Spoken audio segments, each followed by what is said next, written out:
Don't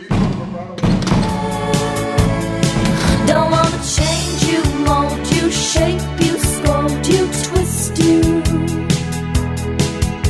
I just wanna know what it would be like to kiss you. Yeah, yeah, yeah. Good evening and welcome. Our story tonight is an odd one, winding down many roads seemingly unrelated and unconnected to a very strange conclusion. A songwriter and satirist you've likely never heard of, yet surprisingly virtually everywhere for the past half-century, now silenced.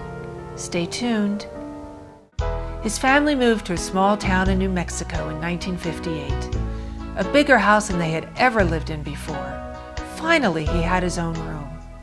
His nights were spent listening to songs of unattainable love and longing on a little transistor radio, his lifeline to the outside world, as was the case for so many young people at that time. KOMA, Oklahoma City. On Broadway in New York City at 49th Street, just north of Times Square, is the Brill Building. In offices upstairs were written some of the most famous and enduring hit songs of the late 50s and 1960s. Perhaps never in history has such a strong stream of magic originated from one place, capturing so many hearts. The Brill Building songs defined an entire generation, and many feel the magic of those songs has never been surpassed.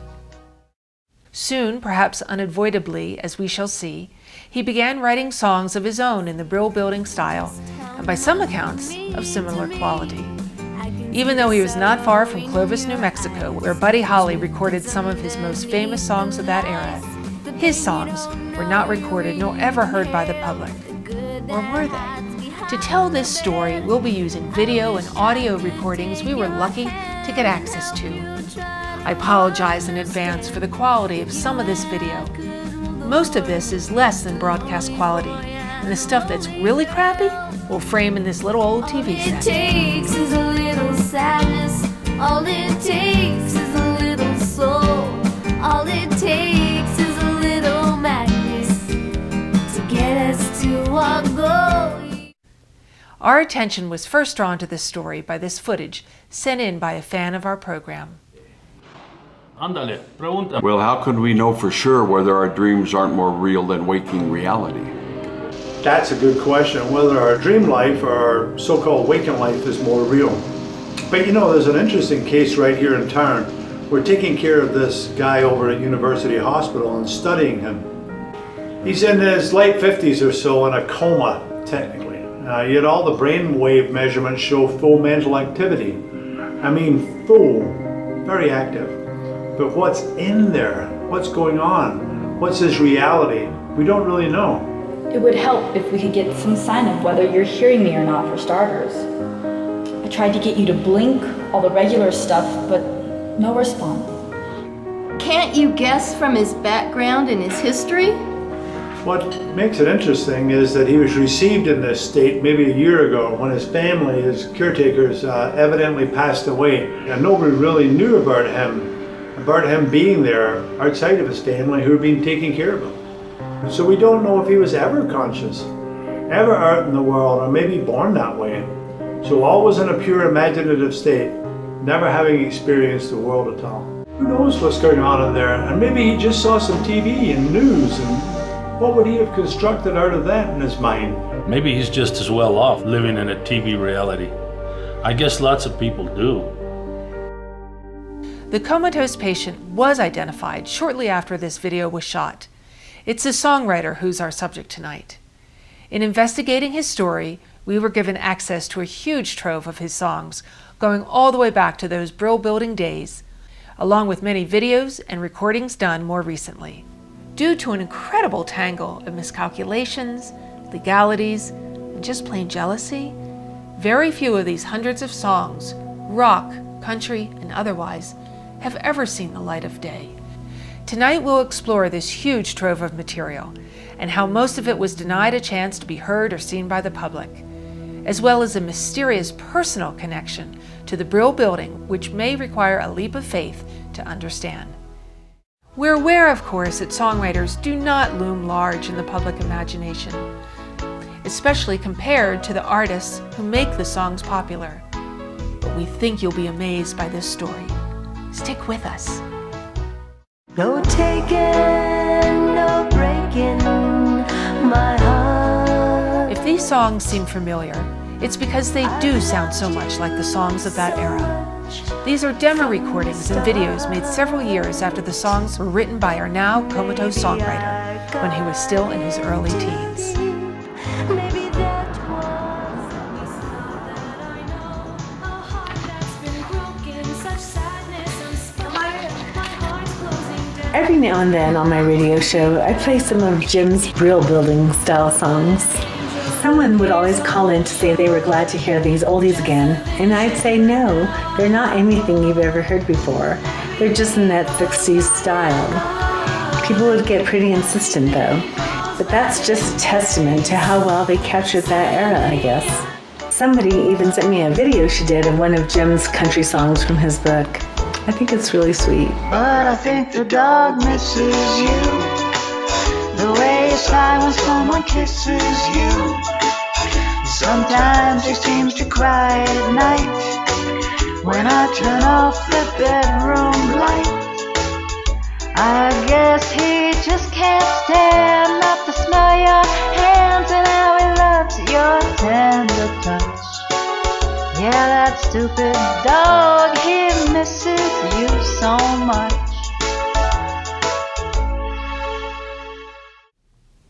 According to our investigation, the tangle started back in those Brill Building years when his parents hired an attorney, not one well-versed in entertainment law, because of course there were none in that small New Mexico town, to create a legal structure for publishing these songs written by the then minor child. Here's author and journalist Gershon Siegel, who has followed this story for years, long before we got involved. I didn't know Jim was missing and in a coma. And of course, I'm sorry to hear that. But yes, I've been following him for years. Publishing is the music industry term dealing with original songs, not the recording and records, but the songs themselves, which were usually written by someone other than the recording artist, especially back in the 1960s and earlier. So what kind of value are we talking about here for a song or a catalog of songs? A hit song can be worth millions of dollars for the songwriter and publisher if they're lucky enough to have it recorded by a star or upcoming star and have a hit record. That's separate from the money made on the songs by the recording artist or record company. Thank you, Gershon. British author and journalist Tony Byworth has been in and out of Nashville as long as any observer, and in fact was co-editor of the Billboard Encyclopedia of Country Music. He has followed the country music end of Jim's career for decades. Now, I think with Jim Terr's music, what strikes me, first of all, it relates back, if you're talking about country music songs, it relates back to as country music was. You know, he has the old themes there. What's happened to country music today has become rock and pop, whereas Jim's music is country to the extent of the, you know, the three chords and the truth type songs. He writes about small towns, like Small Town Radio, which I think is one of his great songs. Small town radio, you hear it everywhere you go. One way I learned about the things I know about New York, LA, and Tokyo. Jim's had some impressive comparisons made in reviews of his music. Tom T. Hall, Bobby Bare, Ray Stevens, Phil Oakes. And he's gotten some good reviews from Tom T. Hall and Bobby Braddock, the guy who wrote absolutely everything, you know. And Dave Barry, Tony Hillerman.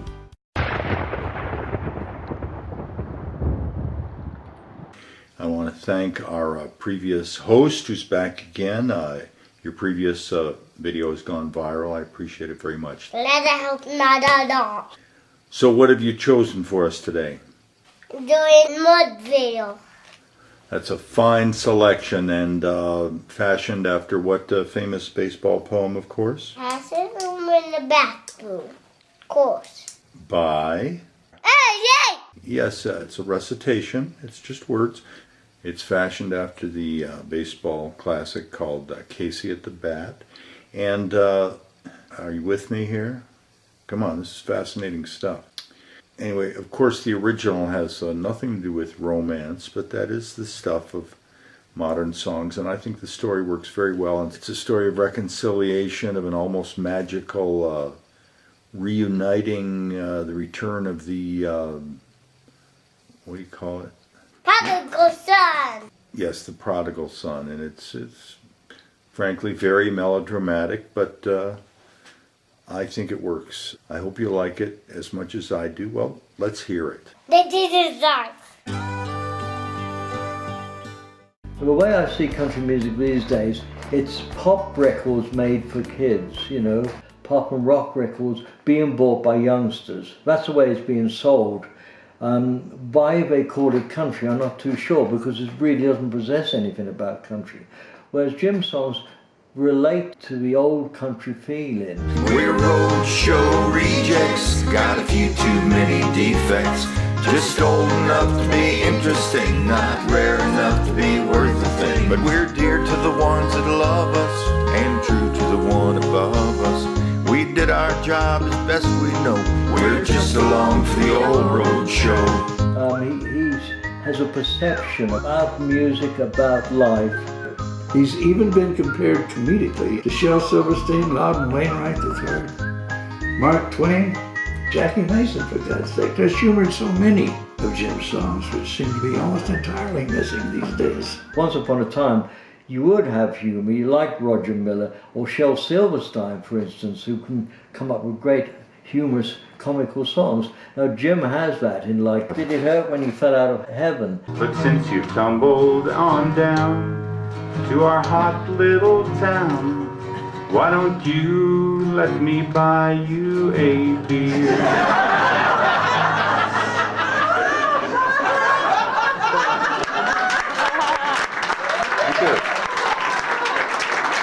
Maybe I should just quit right there. Well, it's storytelling, isn't it? Like they used to say about country music. I think it is coming back. I hope it's coming back. People missing country music as it was. Jim, as you're aware, has a lot of hits on YouTube. I think he's got about nearly 2 million hits now. So take a break now, Jimmy. Lay your burden down.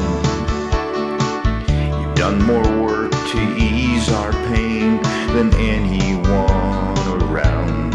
So it shows people like the music as far as I'm concerned. People like what he writes. Otherwise, you know, people wouldn't be watching him. But the lamp that lit Boston still burns between us, so bright in my sight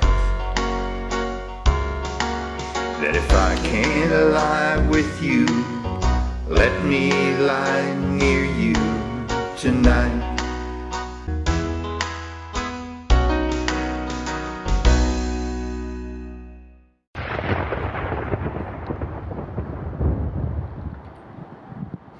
When I was governor, my good friend Jim Terr came to see me with a beautiful song, a great New Mexico song, and I tried to help him get some funding. And I just thought, with the international negotiations I'm doing with North Korea, that if the North Koreans could hear this song and see a video of this song, they'd fall in love with the West, with New Mexico. They'd feel better about America. And maybe make things a little better between the United States and North Korea.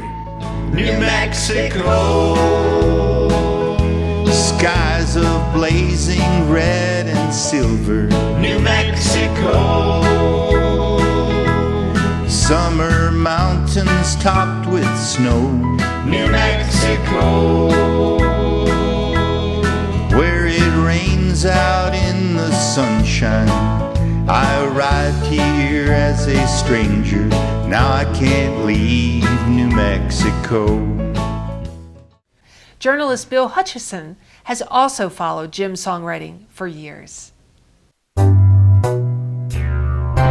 More bad news in a moment on Mornings Considered. But first, Jim Terr's music has gone largely unrecognized by Nashville, and according to critic Bill Richardson, it's likely to stay that way. Here's the story. Critics have said that if Tammy Wynette were alive today, there's little doubt that she'd record both of Jim Terr's Nouveau Wynette compositions, This Changes Everything, This changes everything.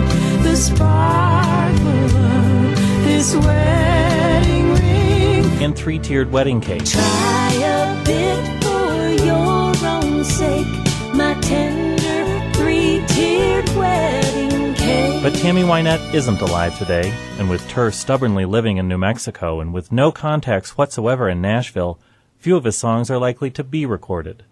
That doesn't mean there aren't some incredible gems on his new, non-eponymous but self-penned CD. Terr shares equal territory with the folky politicism of Phil Ochs, the sheer songwriting skill of Townes Van Zandt, and the shamelessly naive sense of ironic humor of Loudon Wainwright III. In fact, almost every song on the new CD is a tribute, and a brilliant tribute, to some classic rock or country style, from Lieber and Stoller. So don't be taken in by words so sweet and witty. They were written by some guy in Kansas City. To Goffin and King in the Brill Building years. Oh, I don't get so close that if you leave, I'm gonna miss you. But I just wanna see what it would be like to kiss you. To the duets of George Jones and Tammy Wynette. They could have never seen our compatibility, 'cause they never met anybody like you and me. Nobody like you and me. It might seem surprising that a barely 30 reviewer whose own music collection tends toward Bright Eyes and the Decemberists would respond to such hardcore Jerry Lee Lewis type songs as Bringin' the Honky Tonk Home, but such is Terr's gift with lyrics. Where everyone feels welcome, Hakeem, Jose, and Jerome. And you and me, that's why I'll be bringing the honky tonk home. Atlantic Monthly national correspondent James Fallows says, quote, Jim Terr's spirit shows through consistently in his songs, as it does in his essays and other projects. It's the droll, sardonic, cut the BS outlook, known around the world as American. One country legend who does give Jim Terr his due is semi-retired superstar Buddy, who turns in a nimble duet with singer Gwen Lenore. The butcher picked up on that spark and said, buddy, muzzle tough, whatever that means. Let's go back to your place and wrestle up some love. We're glad to lend some of our star power to help old Jim get some play on the radio or the internet web or what have you, because he has written some of our bigger hits, so we just want to give something back.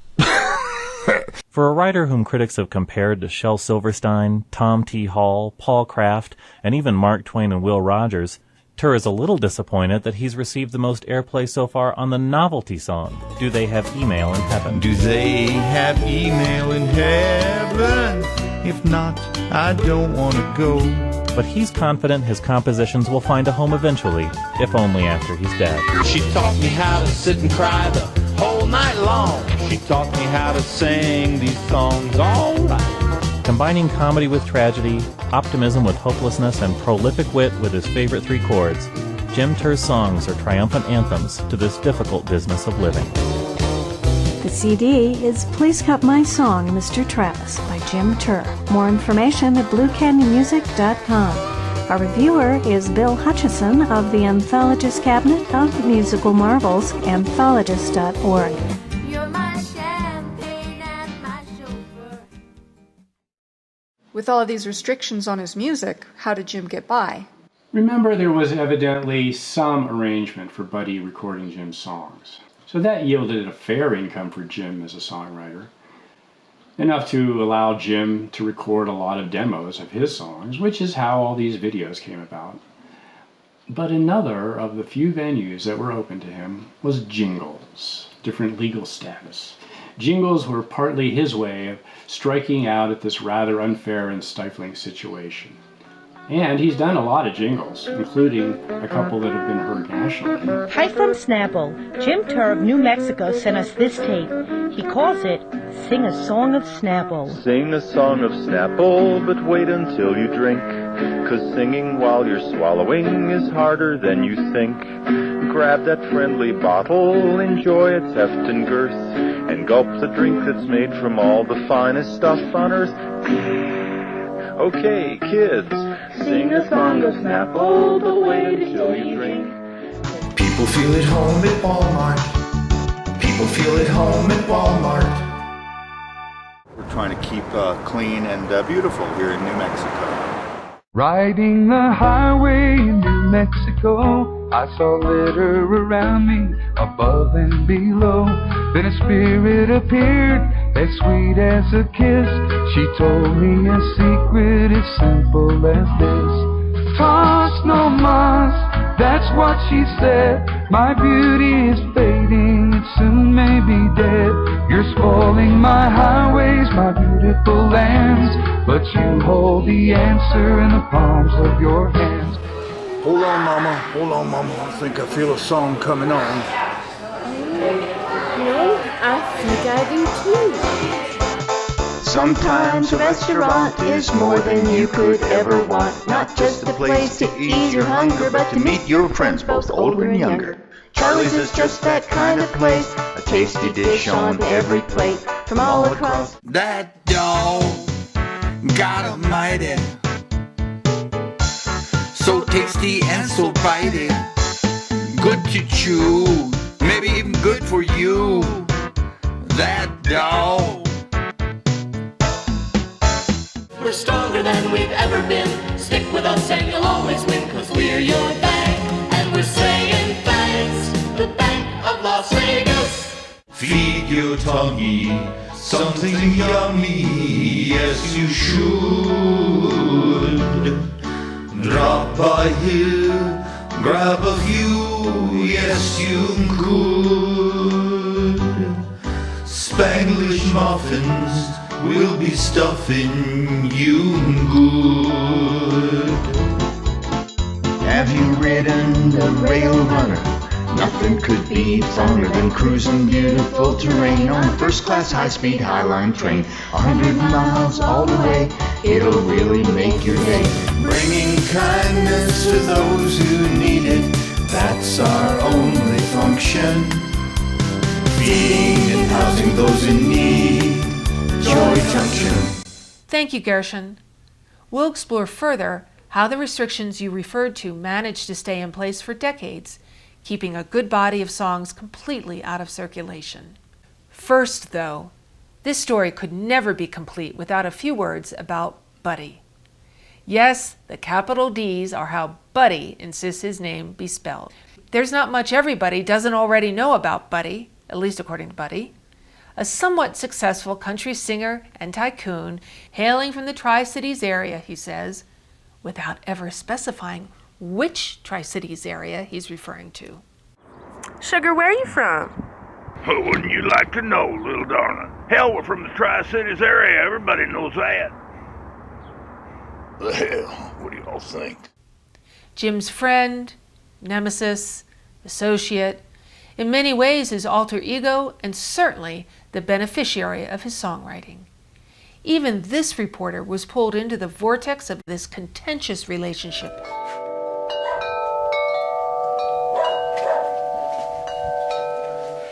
I'm glad to speak to you and help clear the air here. You seem to be making some serious allegations about my client, Buddy, in connection with your story about one of his songwriters. Minor one, by the way. First, with regard to this real estate ad, which you're implying has some great significance as far as the aborted presidential primary run, it proves nothing. Buddy has done many commercials for many projects as a paid spokesjowl. Please don't include that. It's an inside joke. Y'all ready to go? Where y'all going? Come on. Come on, we need you here. Come on, we're gonna be in the movies now. Turner's Bison Burgers with prairie home fries without biting into bison.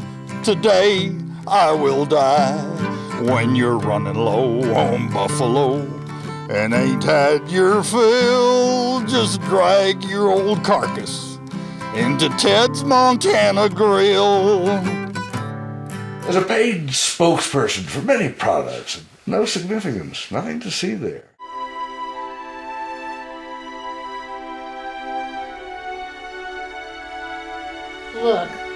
mind talking to you at all. We haven't done anything illegal at all. It's called marketing strategy. That's my business. You've heard of corporations being people? Well, I'm a person who thinks I'm a corporation. Now look, our clients were looking for a candidate to serve their interest, which is also legal, by the way. And so we went searching for someone new, fresh. Again, no one knows more about this odd pair than author and journalist Gershon Siegel. Yeah, I actually think I'm the only journalist that ever interviewed both Buddy and Jim.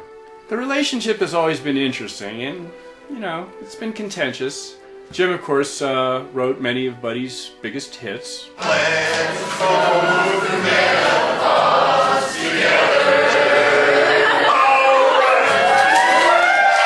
I like to get naked with everyone on my block.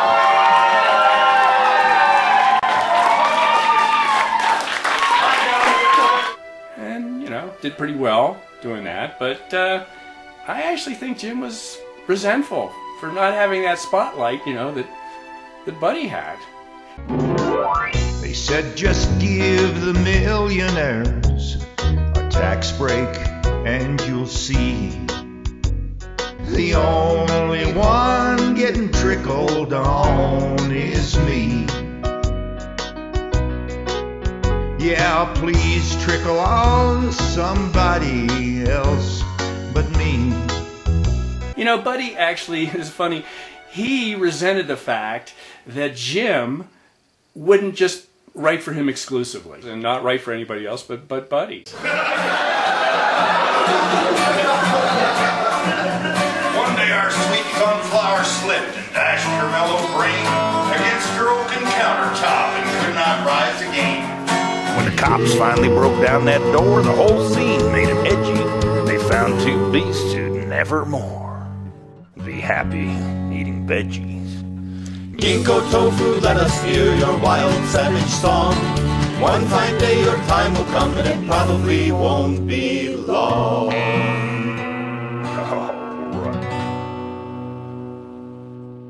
All we know for sure is that late last year, Buddy was doing this USO tour, and he invited Jim to do a few songs as his opening act.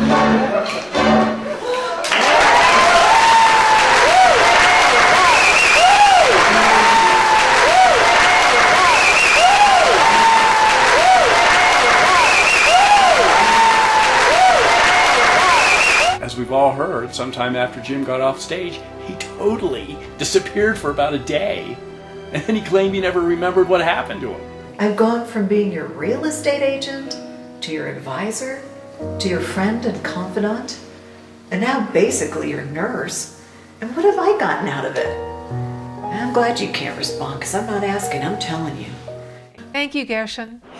The crowd is still arriving on this cold evening for a much-awaited lifetime tribute to Buddy. Let's go inside now, where the tributes to Buddy from his famous friends are about to begin. The crowd is excited, and we're excited to see who took time to say a few words about Buddy. Damn it, Buddy, get your feet off the table. Hell, I don't need to be telling old Buddy what to do. This is our awards show. We dressed up in our best shirt we got, by golly. Quiet, they're talking about us down there. And here's tonight's first tribute from humorist Dave Barry. I don't think there's any one human being who's had more of an influence on my life than Buddy has, except maybe Jesus or Abraham Lincoln. Oh, no, that ain't right. Don't be so nice to